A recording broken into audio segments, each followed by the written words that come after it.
Rajkot municipal corporation અને રાજ્ય સરકારનું ગુજરાત ટુરિઝમ બોર્ડ દ્વારા વર્ષોથી રાજકોટ શહેરમાં વિદેશી લોકો, વિદેશી પતંગવીરો અને રાજકોટના ગુજરાતના પતંગવીરો દ્વારા એક બહુ સારું કાઇટ ફેસ્ટિવલનું આયોજન છેલ્લા 15 વર્ષથી રાજકોટ શહેરની અંદર અલગ પહેલાં રેસકોર્સમાં થતું, હાલ ડીએચ કોલેજના ગ્રાઉન્ડમાં થઈ રહ્યું છે।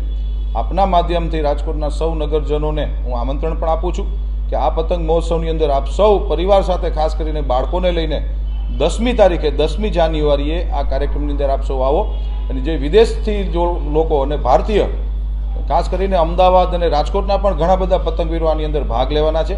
તો બાળક અને પરિવાર સાથે આપ આવો અને આનો આનંદ લો। ખાસ કરીને વિદેશમાં કયા કયા દેશોમાંથી લોકો આવી શકે?